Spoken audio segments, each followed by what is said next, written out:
menjelaskan tentang rumusan masalah. Yang pertama, apa yang dimaksud dengan risiko dalam berusaha? Yang kedua, apa saja bentuk-bentuk risiko yang dapat terjadi dalam kegiatan usaha? Yang ketiga, bagaimana mengidentifikasi dan mengolah risiko bisnis dan agar tidak menghambat keberlangsungan usaha. Keempat, mengapa kemampuan mengolah risiko penting bagi seseorang wirausaha dalam menghadapi ketidakpastian pasar. Baik, saya akan menjelaskan tentang tujuan pembelajaran. Pertama, mahasiswa mampu memahami dan menjelaskan konsep dasar risiko dalam berwirausaha. Yang kedua, mahasiswa mampu mengidentifikasi berbagai bentuk risiko usaha yang mungkin dihadapi dalam praktik bisnis. Ketiga, mahasiswa mampu menjelaskan strategi dan langkah-langkah pengolahan risiko bisnis secara efektif. Keempat, mahasiswa dapat mengetahui bahwa kemampuan mengolah risiko penting bagi seseorang wirausaha dalam menghadapi ketidakpastian pasar. Baik teman-teman, saya akan memaparkan materi saya mengenai apa yang dimaksud dengan risiko dalam berwirausaha. Nah, risiko dalam berwirausaha ini kemungkinan terjadinya karena kerugian, kegagalan, atau hasil yang tidak sesuai dengan harapan akibat ketidakpastian dalam menjalankan usaha. Nah, di sini ada beberapa jenis-jenis risiko dalam berwirausaha. Yang pertama, risiko finansial, kedua, risiko pasar, ketiga, risiko produksi, keempat, risiko hukum dan peraturan, dan yang terakhir kelima, risiko sosial dan lingkungan. Baik, berikut beberapa menurut para ahli. Yang pertama, menurut Kasmir, risiko dalam berwirausaha adalah kemungkinan terjadinya perbedaan antara hasil yang diharapkan dengan hasil yang diperoleh dalam menjalankan usaha. Nah, risiko ini menurutnya muncul karena adanya ketidakpastian dalam setiap kegiatan bisnis. Dan yang kedua, ahli menurut Jimerer dan Scarborough. Arti dari risiko wirausaha menurut mereka ini adalah kemungkinan kerugian yang harus dihadapi oleh seseorang pengusaha akibat keputusan yang diambil dalam menjalankan usaha.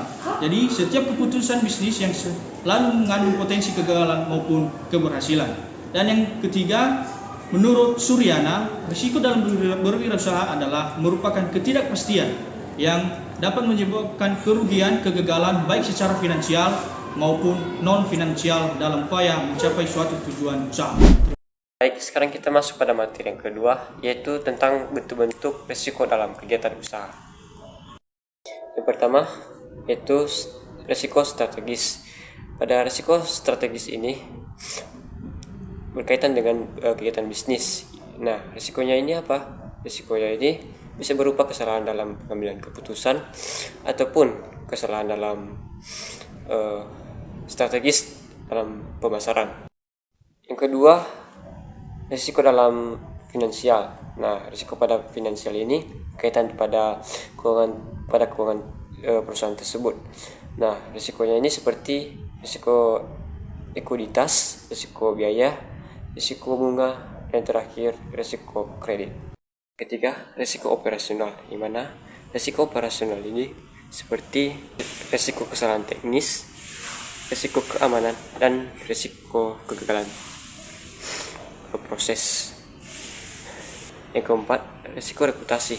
Nah, reputasi dalam suatu perusahaan ini memiliki risiko seperti risiko publikasi negatif dan kehilangan kepercayaan pelanggan. Yang kelima, risiko pasar. Nah, risiko pasar ini dalam suatu perusahaan risiko yang berkaitan dengan perubahan pasar. Nah, seperti risiko perubahan permintaan dan risiko persaingan. Lalu yang terakhir, yang keenam, risiko bencana. Nah, risiko bencana ini risiko yang berkaitan dengan bencana alam atau lainnya yang dapat mempengaruhi kegiatan usaha seperti gempa, banjir, dan lainnya, seperti bangunan kantor hancur akibat gempa, dan contoh lainnya seperti lokasi usaha tersebut terkena banjir yang mengakibatkan karyawan tersebut tidak dapat bekerja dengan baik. Dengan memahami risiko tersebut, perusahaan dapat mengidentifikasi, mengevaluasi, dan mengelola risiko tersebut untuk mengurangi dan mengatasi dampaknya bagi atau dalam kegiatan usaha. Nah, itu saja materi yang bisa saya sampaikan dan dilanjutkan oleh materi yang ketiga.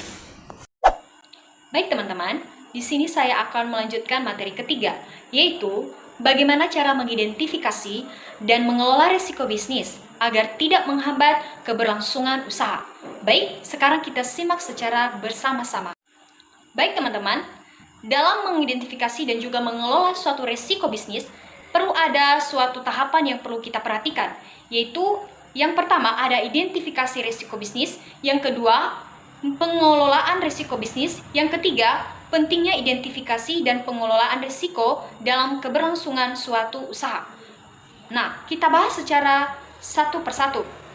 Yang pertama, identifikasi risiko bisnis. Nah, pertama-tama kita ketahui dulu apa itu mengidentifikasi risiko bisnis. Nah, dalam mengidentifikasi risiko bisnis adalah bagaimana suatu proses mengenali dan juga memahami potensi ancaman yang dapat mempengaruhi operasional dan juga keberlangsungan suatu bisnis. Nah, tujuannya adalah untuk mempersiapkan suatu langkah-langkah dalam pencegahan sebelum terjadinya suatu resiko. Nah, di sini saya akan membahas satu persatu langkah-langkah yang terjadi dalam mengidentifikasi resiko bisnis ini. Yang pertama ada analisis lingkungan, internal dan juga eksternal. Kita lihat pada bagian internalnya.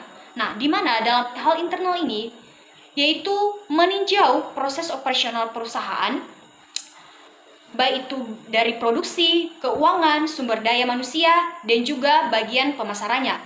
Nah, contohnya dari produksi, bagaimana risiko itu bisa berupa semacam kerusakan mesin atau juga kekurangan, misalnya kekurangan bahan baku. Nah, kita lihat dalam proses pemasarannya, bagaimana risiko itu bisa berupa seperti adanya penurunan penjualan sehingga dari akibat kampanye yang tidak efektif. Nah, hal selanjutnya dari internal, eksternal, yaitu bagaimana menganalisis suatu faktor di luar perusahaan. Nah, hal ini berupa semacam ekonomi, baik itu teknologi dan juga sosial, politik, dan serta tren pasar. Nah, langkah selanjutnya yaitu ada diskusi dan brainstorming dengan suatu tim. Nah, bagaimana dalam hal ini yaitu mengumpulkan suatu berbagai bagian perusahaan untuk menyampaikan suatu potensi risiko tersebut. Nah, bagaimana menyampaikan suatu potensi risiko tersebut yaitu dilihat dari sudut pandang mereka masing-masing. Nah, kita lihat pada contoh penjualannya. Nah, contohnya bagaimana mungkin melihat suatu risiko ini dari melihat dari sisi suatu perubahan yang terjadi terhadap pelanggan atau dalam halnya adalah timnya. Nah, langkah selanjutnya adalah mempelajari riwayat risiko. Nah, dalam hal ini bagaimana suatu adanya meninjau data dan juga pengalaman masa lalu. Apa hal ini yaitu untuk mencegah halnya terulang suatu risiko-risiko yang telah terjadi. Nah, langkah selanjutnya adalah menggunakan metode SWOT. Apa itu SWOT? Nah, SWOT itu yaitu terbagi menjadi 4 bagian, yaitu ada strengths, weakness, opportunities, dan risks. Nah, dalam hal ini bagaimana cara perusahaan mengidentifikasi suatu kelemahan baik dari internal maupun juga dari eksternal tersebut. Nah, dalam hal ini merupakan bagaimana suatu kelemahan. Kelemahan ini adalah kelemahan dalam suatu manajemen inventaris yang dapat menyebabkan suatu resiko. Risiko apa yang terjadi, teman-teman? Yaitu risiko dalam hal kekurangan stok atau suatu adanya penumpukan barang misalnya. Nah, kita lihat langkah selanjutnya ada survei dan juga observasi lapangan. Tentunya dalam hal ini, bagi sebuah perusahaan ataupun dalam bisnis perlu namanya melakukan suatu pengamatan atau survei lingkungan tersebut sebelum melakukan bisnis.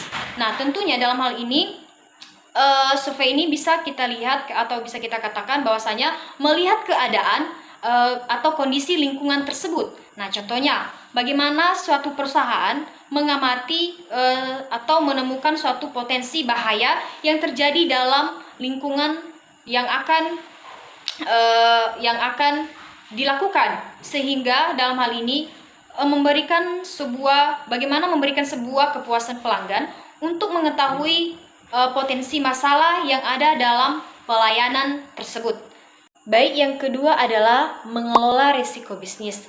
Nah, dalam hal ini bagaimana meminimalkan atau menghilangkan dari dampak risiko tersebut yang telah diidentifikasi melalui berbagai strategi.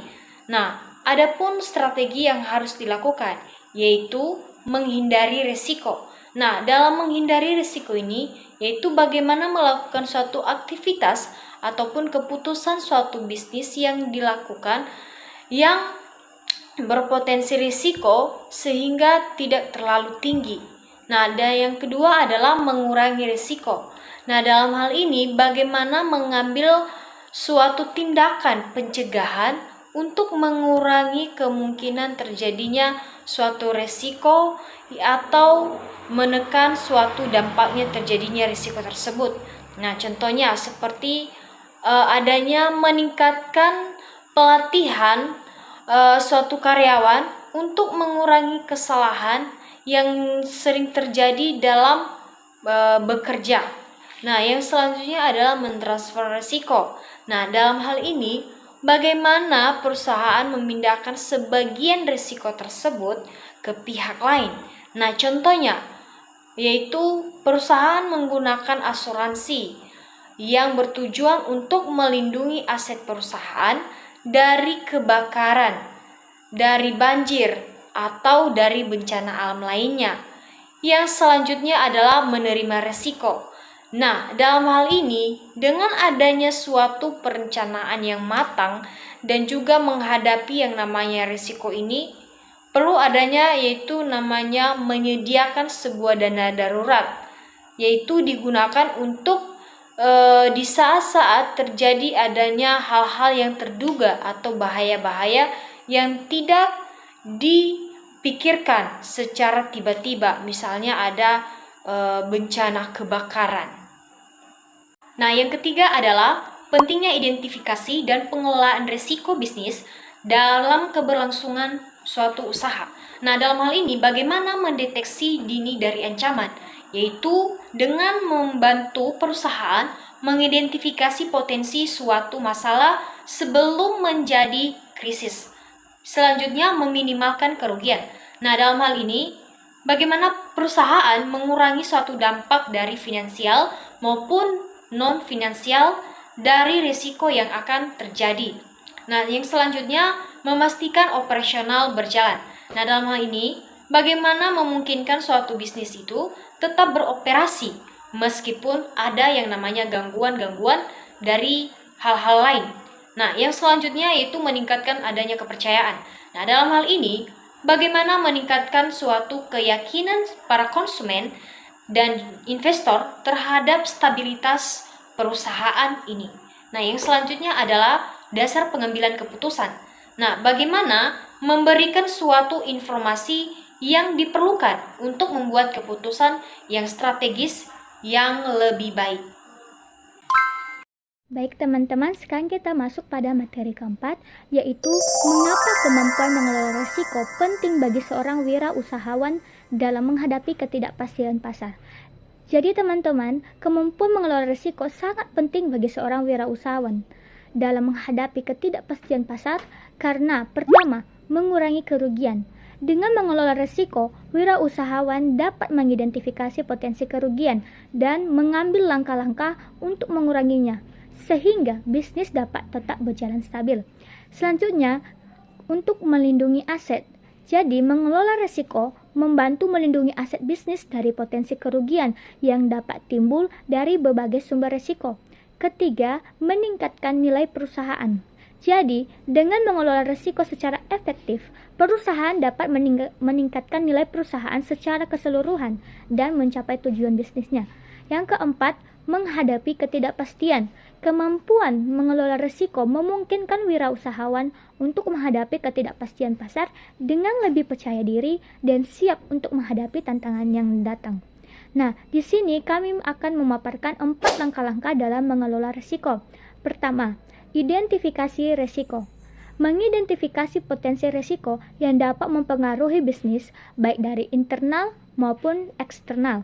Selanjutnya, evaluasi risiko. Mengevaluasi dampak dan kemungkinan terjadinya risiko untuk memprioritaskan risiko yang paling besar. Ketiga, pengembangan strategi mitigasi. Mengembangkan strategi untuk mengurangi atau mengatasi risiko yang telah diidentifikasi. Keempat, implementasi dan monitoring. mengimplementasi strategi mitigasi risiko, dan memantau efektivitasnya secara berkala. Nah, di sini ada 4 strategi mitigasi risiko. Pertama, diversifikasi, artinya mengembangkan produk atau jasa baru untuk mengurangi ketergantungan pada satu produk atau pasar. Kedua, hedging, menggunakan instrumen keuangan untuk mengurangi risiko fluktuasi harga ataupun nilai tukar. Ketiga, asuransi, mengalihkan risiko kepada pihak ketiga melalui asuransi. Keempat, kontingensi dan protokol darurat, mempersiapkan rencana kontingensi untuk menghadapi risiko yang tidak terduga. Jadi teman-teman, dengan memahami pentingnya mengelola risiko dan menerapkan langkah-langkah yang tepat, wirausahawan dapat meningkatkan kemampuan bisnisnya untuk menghadapi ketidakpastian pasar dan mencapai kesuksesan jangka panjang.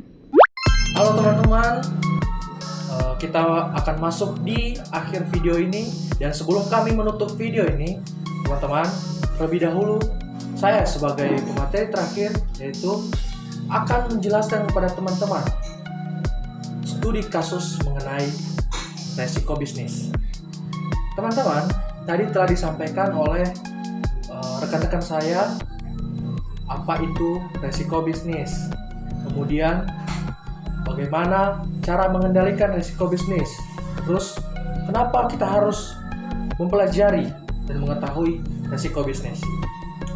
Nah, oleh karena itu teman-teman, untuk lebih memahami dan lebih mengerti tentang resiko bisnis ini, kami memberikan sebuah studi kasus supaya dapat membantu teman-teman dapat memahami materi kami ini. Nah, oleh karena itu, saya sebagai pemateri terakhir akan memberikan kepada teman-teman sebuah studi kasus. Mari kita mengerjakannya bersama-sama, teman-teman. Nah, studi kasusnya begini, teman-teman. Ada 3 orang mahasiswa mendirikan sebuah usaha.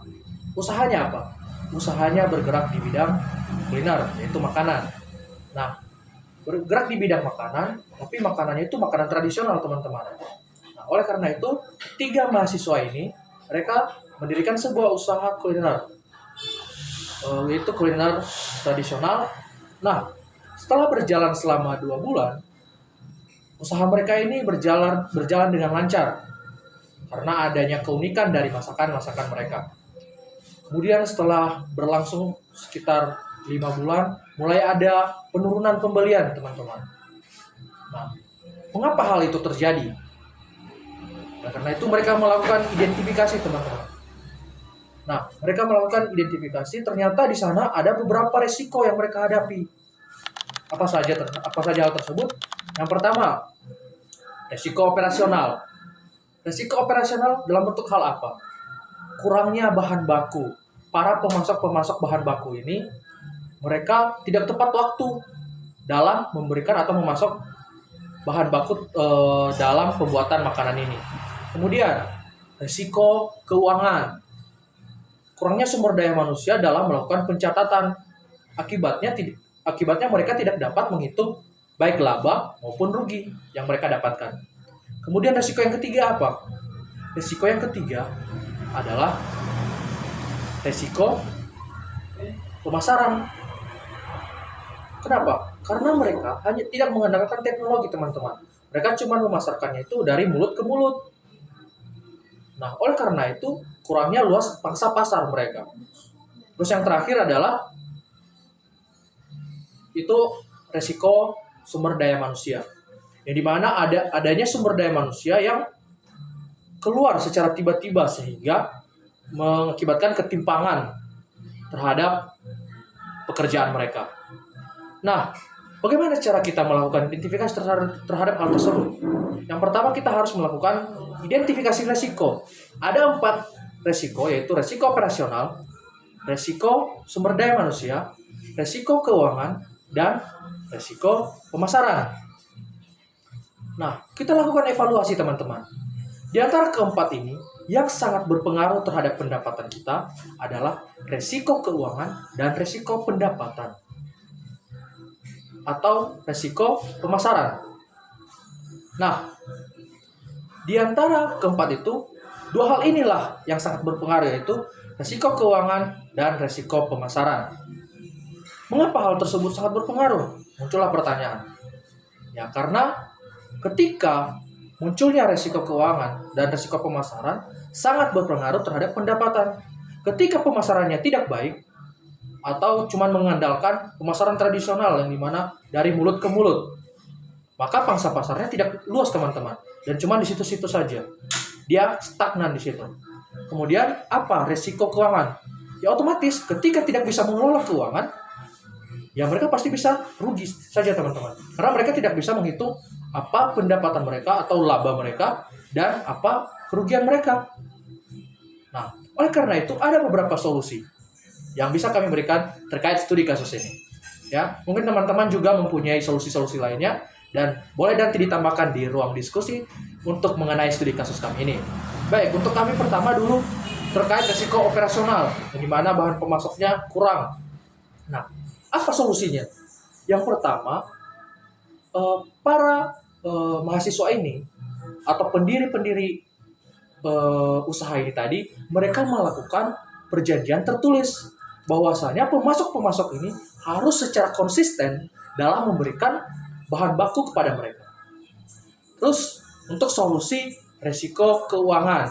Nah, di resiko keuangan ini misalnya solusinya itu kita bisa menggunakan buku kas atau Excel untuk mencatat pengeluaran dan pendapatan kita atau mencatat keuangan kita lah istilahnya.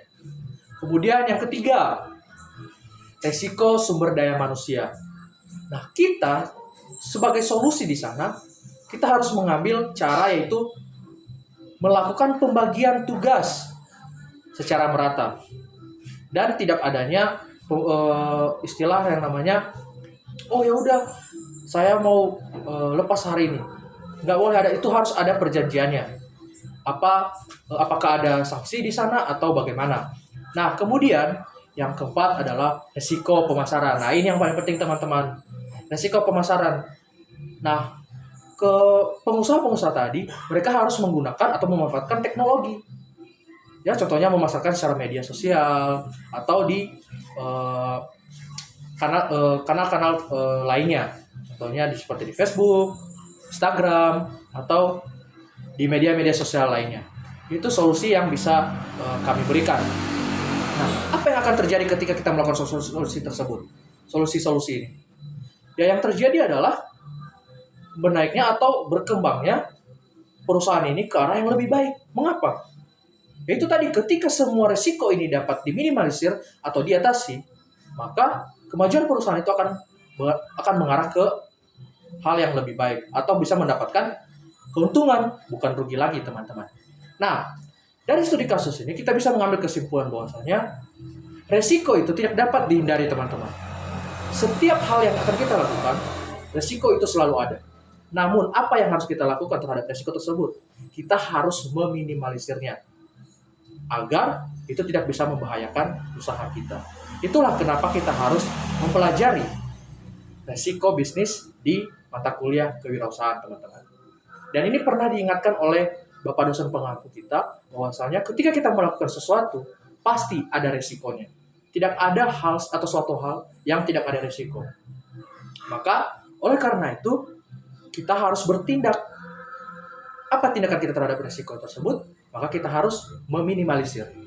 Kita tidak bisa menghilangkan resiko, teman-teman. Tapi kita harus meminimalisir resiko. Sekian hasil video dari presentasi kami dari kelompok 4 tentang resiko bisnis. Terima kasih. See you.